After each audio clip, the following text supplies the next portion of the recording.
Hey everyone, welcome back to another LEGO Star Wars review. It's been like a decent while, but I've been really busy with things, guys, which is the reason there hasn't really been too many videos recently. But today, guys, I have a LEGO Star Wars 2025 set by like the most well-known, and it is set 75402, the Arc-170 Starfighter. This set came out on January 1st of 2025, and for how I know it, it will probably be on shelves until December, either December 2026 or December 2027.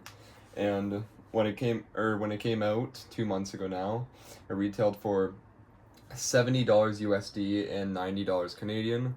It came with 497 pieces and 4 minifigures, which and yeah.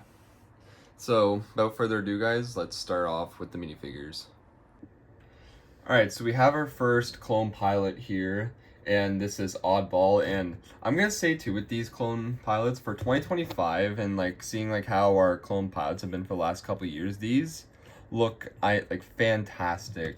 Like these look incredible, because especially when you compare it to like Commander Fox, or even especially when you compare it to like Commander Fox or Captain Vaughn. Like this looks fantastic, and like it's just such a nice minifigure. And the helmets too are another thing I really love about these clone troopers. And I don't know, or this one doesn't have a dual molded face. I don't even think any of them do. So, but I do love the printing on these clone pilots, and like the dual molded legs. They even include like the shoes, or the boots, I guess you call it. I feel like the only thing they could have included was maybe just printing on the arms, but it's all good. And I even want to compare these to, I want to compare like this, or the clone pilots in this set, to the original Arc-170 clone pilot from 2005 and the Imperial V-Wing pilot from 2011. The only reason I wanted to compare the V-Wing pilot is just because like it's relatively similar, just instead like obviously Imperial, because like same helmet, same tubes coming down like on the chest plate, and then the 2005 one just because obviously it's the original. We're comparing 2005 to 2025, so it's like a 20-year difference. Look at this. This is a 20-year gap this is a 20-year jump in Arc-170 pilots, and I think the change is phenomenal. Like the helmet's better, the torso's better, the legs are better, everything about it's better. Although I think we do love the classic style of these clone troopers. And yeah, I think though, if I were to say which one's the best of these, it would definitely be the Arc-170 pilot. And then yeah, the one with the V-Wing pilot, this is a 14-year gap here. So I think obviously though the middle one is going to be the crown jewel. And yeah, I'm going to give this an 8 out of 10 fig. However, I'm not trying to waste time in this review, so here are the next two clone pilots, and these are Nugget Head and then Captain Jag, which Captain Jag is on the right, and then Nugget Head is on the left. And yeah, I think though, once again, these are two very nice clone pilots, and they're all very similar. Like they have the same helmet, or not the same.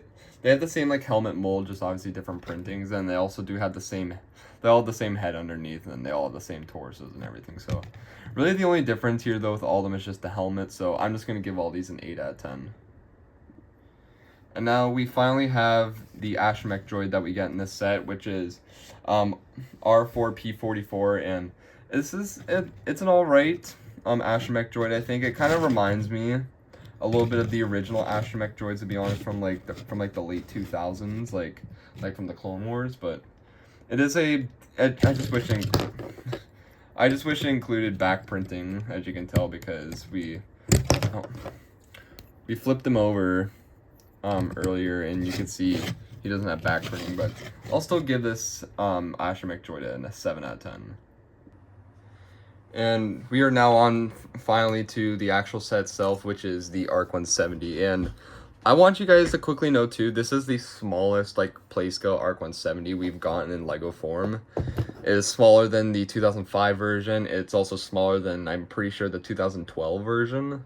I'm pretty sure it was 2012. So yeah, I would definitely say it's possibly the highest quality Arc-170 we've gotten, but definitely not the best, I would say. Which I don't have the older two Arc-170s, but at the end of this review, I'll show up like 2 pictures of them, and so I can like compare them to you a little bit. Maybe one day though, if I ever have both of those other Arc-170s ever in my collection, I'll do like a full comparison of all 3 of the Arc-170s we've got in Lego. But yeah, so we're gonna start off though with all the details, and here's like the front nose, which I think they got. I want to say like they pretty much got like the proportions and everything in this set like pretty spot on. Just the only thing, like the only problem with it to me is I feel like it's just like really small, and especially when you compare it to like the 2 original Arc-170s. And another thing that I like do kind of hate about this build is just like the basic like flat like bottom. To me, like it feels like it's, I don't know, it just feels like it just looks like it was built by like an 8-year-old or something, to me, in my opinion. But oh well. And then this is something the Arc-170s have always had, but you can see like the gears like throughout the engines, which that is kind of accurate, but sometimes it's not my favorite thing to look at, but it is what it is. And then as you can see, for the back engines, we have them in translucent pink or purple. I want to say pink, which is nice. And then we also do have our back turrets at the back, which they do move.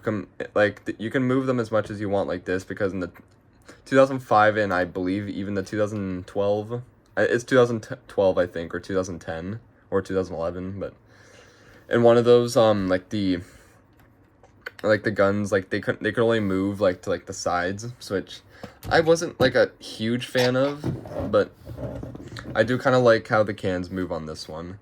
And now talking about how do you get your figures in the set. So we're gonna start off. Starting off, you lift up the cockpit and reveal a very nice interior space with a computer as well.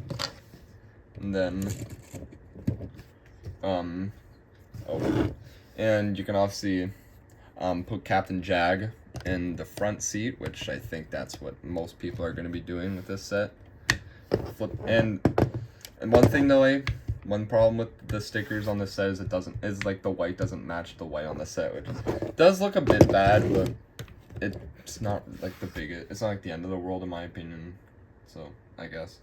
And one other problem with this Arc-170 is they'll put the astromech droid in like with the clone troopers, like to have like a full Arc-170. And this guy just going. You need to you need to put your astromech droid in first, or else you can't get him in, or else you can't get him in after. And now you can put your clone troopers in, and you might have to flip their guns down a bit, but this is just a review, so I'm not gonna go full in depth, because also too I'm not a famous Lego YouTuber either. So now we have our full Arc-170 in the set. And again, the other problem, if you want to get your astromech droid out, you have to lean these guys up, and then you can take them out, which I do kind of find it's not really the end of the world. I'm not really complaining about it too much, but it can be kind of annoying time to time, but it is what it is. And then finally, you guys are probably wondering how. Oh well, there's also one thing lots of people have complained about is they replaced the top cannon for spring-load shooters, which you guys all know how spring-load shooters work.